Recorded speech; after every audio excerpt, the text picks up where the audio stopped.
What has happened, everybody? James Hancock here. Just got out of seeing Twisters in IMAX, which I saw alongside Ron from No Pundit Intended. And I tried picking his brain for some hot takes that I could steal from my review, but in the end, I think we both agreed this is one of those disaster movies where you know precisely what movie you're going to see before you even see it. It's totally fine. It delivers the experience you expect. There's nothing to love. There's nothing to hate. Features some decent tornadoes, a decent ensemble cast, and I hope they were all well paid. And if you're looking to escape the heat wave that's gripping so many cities right now, well then go see Twisters in the biggest, coolest theater that you can find. But I should acknowledge that I have no special affection or sentimental affection for the disaster movie craze that gripped the movie biz back in the late 90s, when suddenly we would have these rival disaster movies that were basically the same movie, like Volcano and Dante's Peak, or Armageddon and Deep Impact. And I was like, oh my God, like I don't even want to see one of those disaster movies. Why do I need to see two with the exact same story? And I'm not even really that big of a fan of the disaster movies of the 1970s, apart from the ones that more by accident than by design give us a little something extra, like the Concorde Airport 79, which kind of accidentally becomes this deliriously insane comedy. The bathroom's broken.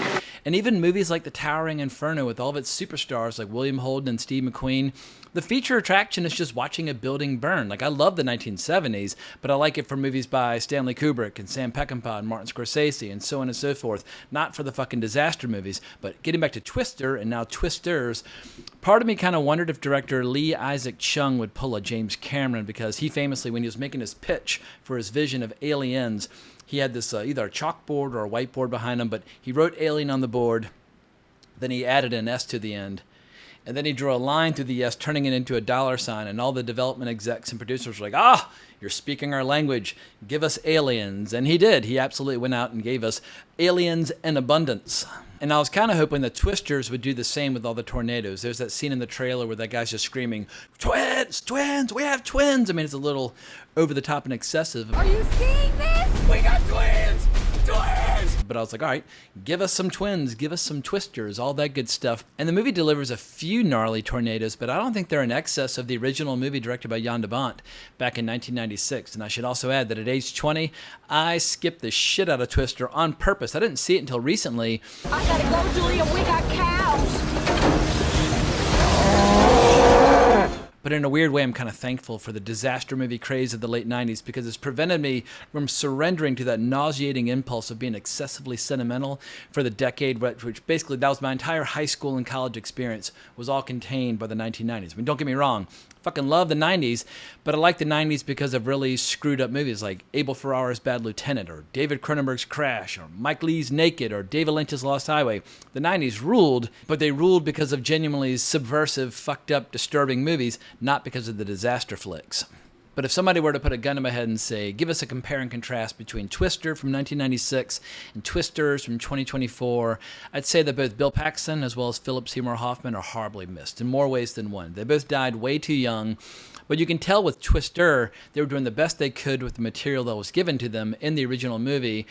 And with this new movie, we have Daisy Edgar-Jones, Glen Powell, and Anthony Ramos, or Ramos. I'm not quite sure how he pronounces his last name. I think it's Ramos. But they're at the core of it, and I think all of them are perfectly likable and more than up to the task in front of them. But the trailer says it all, with all those cheesy lines of dialogue when it's like, if you feel it, chase it, or what's that other line?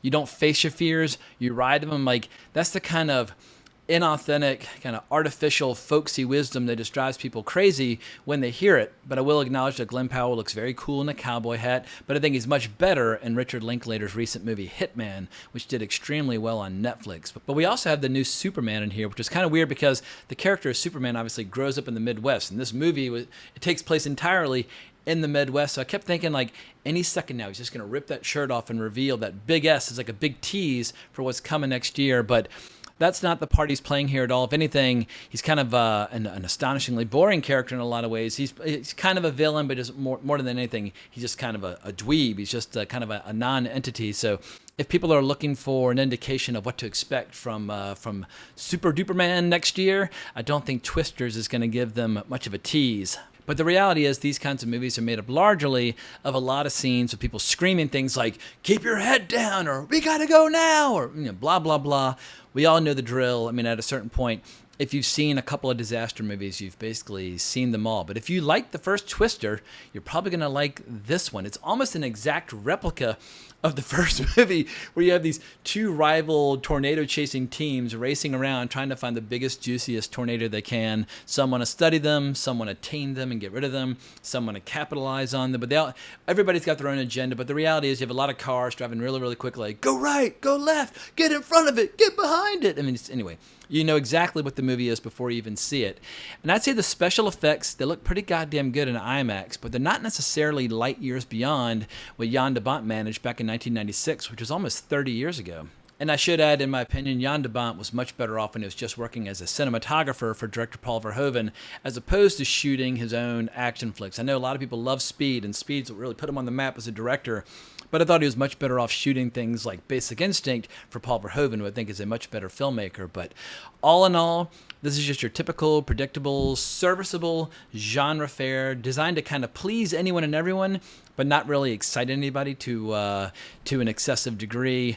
I mean, maybe if you go to the theater with a row full of kids who have never seen a disaster movie, maybe they'll be excited in the extreme. But if you lived through the disaster craze of the 1970s or the disaster craze of the late 90s, you've been there, you've done that, you've bought the t-shirt. But what's funny is how, in spite of all the generic qualities of the film, it still managed to stir up a little controversy recently, precisely because the director stated he was trying to avoid controversy. But here's what he had to say. And I found this interview over on Screen Rant, but I'm sure you can find this quote pretty much on any website devoted to movies. But he said, I just wanted to make sure that with the movie, we don't ever feel like it's putting forward any message. I just don't feel like films are meant to be message-oriented. I think what we are doing is showing the reality of what's happening on the ground. We don't shy away from saying that things are changing. I wanted to make sure that we are never creating a feeling that we're preaching a message, because that's certainly not what I think cinema should be about. I think it should be a reflection of the world. And I think the fact that some people are getting so pissed off with these comments shows that no matter what movie you make, no matter how bland it might be, there's absolutely no way to please everybody. So just make the movie you want to make, or make the movie you've been hired to make. But let me be clear, I have no problem whatsoever with the director trying to avoid coming across as excessively preachy. If anything, we're suffering from this epidemic of preachy directors who use their messages as a crutch or a substitute for talent. So I'm relieved to see that Lee Isaac Chung is trying a different approach. And I think what's often lost on preachy directors, as well as the audience members who seek out those kinds of movies, if you make a really fantastic movie, if you make a legitimate work of art, well, then it's got applicability, and you can basically like whatever personal baggage you come to the movie with, or whatever perspective you have, you'll be able to unpack and unlock and explore the movie in so many different ways. But when a director has a very specific message, it immediately narrows the appeal, and it kind of narrows the function of a movie. But I feel like a real work of art, a complex work of art, well, then who knows how people might interpret it, or what messages they might infer, and so on and so forth. So once again, I like his approach to the movie, even if I wasn't necessarily all that overwhelmed by the total experience. Nor was I expecting to be overwhelmed by the experience going into it. I basically wanted to just kind of test the waters and see, like, to what degree is this Glen Powell experiment going to pay off? Because obviously it worked out just fine in Top Gun Maverick. I did not see the movie he did with Sydney Sweeney, but that movie made piles of money. And so people obviously like him when he's, hooking up with insanely hot blonde chicks. I thought he was fucking fantastic in his Richard Linklater movies. He did Everybody Wants Some, where he's a small part in that. And then he did that Apollo, was it 10.5 or 11.5 or whatever the animated Richard Linklater movie was about the space program in the 60s. He was good in that, but once again, it was a small role. But then Hitman, when he co-wrote the screenplay with Linklater, I feel like he showed his chops as a storyteller, but he also showed his chops as a star. So I think he's got tons of talent. I don't think he'll ever be Leo or Denzel or Tom Hanks or Tom Cruise or any of the major superstars that were making money hand over fist in the 1990s. But I do think he's talented. I do think he's likable, and obviously he's very easy on the eyes. Like what I would give to be Glen Powell for a day and just walk into a bar, strike a pose, tip the cowboy hat, and just see what happens.